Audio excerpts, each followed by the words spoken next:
Conversas e confabulações, eu sou o Dr. Paulo Alves, falando de saúde de forma serena, sincera e suave. Apressa-te a viver bem e pensa que cada dia é por si só uma vida. Sêneca viveu no primeiro século de nossa era e foi um filósofo, escritor e político romano e sábio, pelo visto. Todos nós queremos viver muito e bem, ter uma vida longa, saudável e feliz. Mas o que fazer para conseguir? Nós estamos começando hoje uma série de confabulações sobre esse tema. Então, puxa a cadeira, pega um cafezinho e vamos confabular.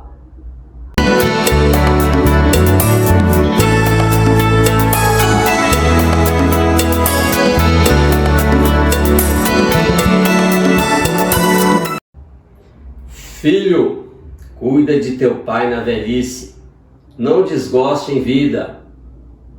Mesmo se a sua inteligência faltar, seja indulgente com ele, não menospreze tu que estás em pleno vigor, pois uma caridade feita ao pai não será esquecida, e no lugar dos teus pecados ela valerá como reparação.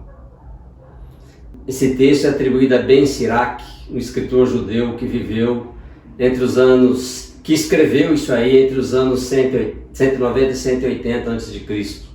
E está no Eclesiástico 3, 12 a 14.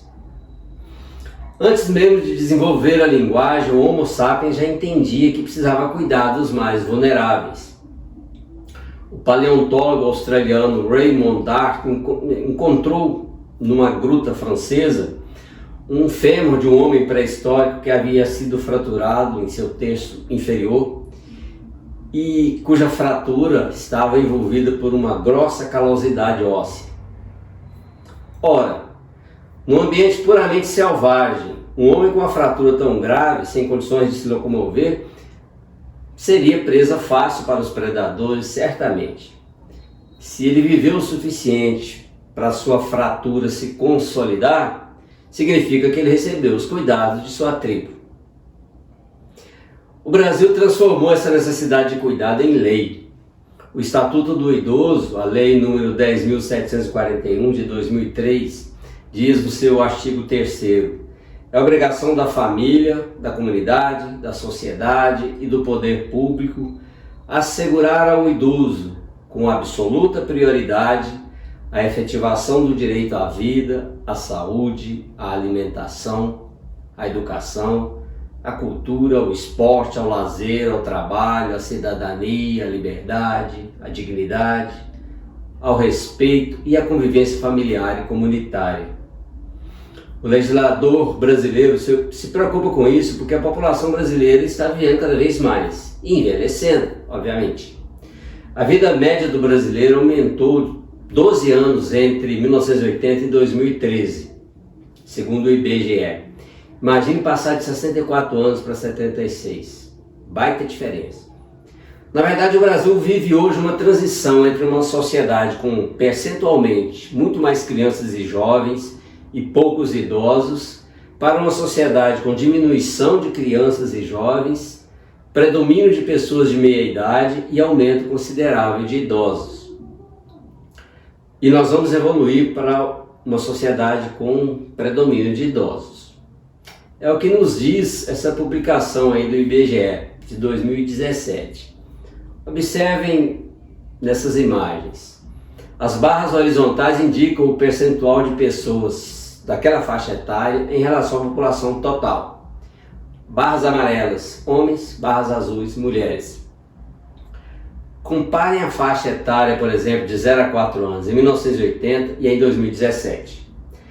As barras para ambos os sexos são muito menores em 2017 do que em 1980, ou seja, o percentual de crianças dessa faixa em relação à população geral vem diminuindo. Agora comparem a faixa de 80 anos ou mais. As barras são muito maiores em 2017 do que eram em 1980, ou seja, o percentual de idosos dessa faixa vem aumentando consideravelmente. A projeção para 2060 é aumentar ainda mais esse percentual de idosos na população brasileira em geral.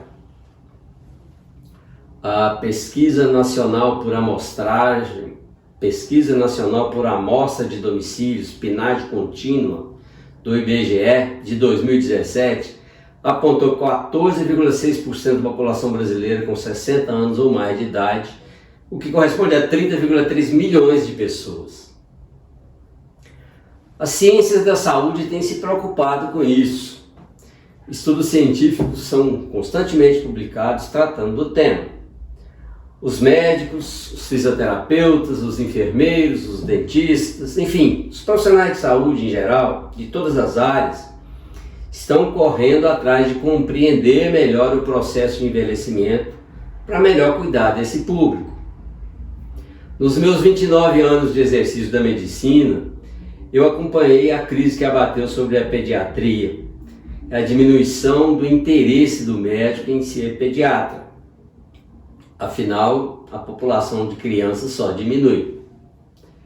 E vi crescer uma especialidade da qual, no meu tempo de estudante, pouco se ouvia falar, que é a geriatria. Eu não sei as outras sociedades de especialidades, mas a Sociedade Brasileira de Cardiologia tem se dedicado a estudar e a produzir conhecimentos que são disponibilizados aos cardiologistas sobre a cardiologia no idoso. Criou um grupo de estudos em 2001, que depois foi transformado num dos seus departamentos para esses estudos. Hoje o Departamento de Cardiogeriatria. Eu tenho bebido avidamente dessa fonte, buscando atualizações para melhor assistir com mais qualidade os meus velhinhos do consultório. A forma carinhosa como eu me refiro a esses muitos anjos bons que compartilham sabedoria comigo periodicamente. Aprendo muito com eles. O idoso desenvolve progressivamente uma síndrome chamada Síndrome da Fragilidade, composta, dentre outras coisas, por diminuição da capacidade de resistir e de reagir a diferentes fatores estressores, o que leva ao declínio do funcionamento de múltiplos sistemas do corpo e torna o idoso progressivamente mais vulnerável a doenças antes tidas como comuns. A diminuição da força muscular, dos reflexos, a diminuição da mobilidade, aumenta o risco de quedas e, consequentemente, de traumas delas advindas. Uma infecção banal pode ser motivo de hospitalização. À medida que a idade avança, aumenta o risco de surgirem doenças crônicas que, mesmo controladas, vão exigir medicação continuada, geralmente com mais de 2 ou 3 medicamentos. O idoso, em geral, toma muitos medicamentos. E o idoso saudável, sem doenças crônicas, caminha a passos miúdos, mas contínuos, em direção a uma diminuição progressiva de sua relação com o mundo, com as pessoas, com o seu passado, com a sua história, exigindo cuidados cada vez maiores de outras pessoas. Em resumo, nós queremos viver mais e mais e estamos conseguindo. Mas precisamos estar atentos para o que temos que fazer para viver bem, para não apenas acrescentar dias à nossa vida, mas acrescentar vida aos nossos dias. Não apenas acrescentar dias à nossa vida, mas acrescentar vida aos nossos dias. Nós estamos iniciando hoje uma sequência de vídeos que vão tratar especificamente dos diferentes aspectos do cuidado com o idoso, tanto do ponto de vista dos profissionais de saúde quanto dos familiares e cuidadores. Mas por hoje eu fico por aqui, porque como eu pretendo passar dos 114 anos de idade como um velhinho simpático, ativo e saudável, eu vou ali descansar um pouco e praticar o meu ócio criativo em merecidas férias. Sim, porque alternar trabalho, atividades físicas, mentais, sociais, espirituais, com momentos de lazer e relaxamento, e de descanso são parte importante desse processo de envelhecer com saúde. Eu volto na segunda quinzena de agosto. Fiquem com Deus e até o próximo vídeo. Eu sou o Dr. Paulo Alves, médico cardiologista.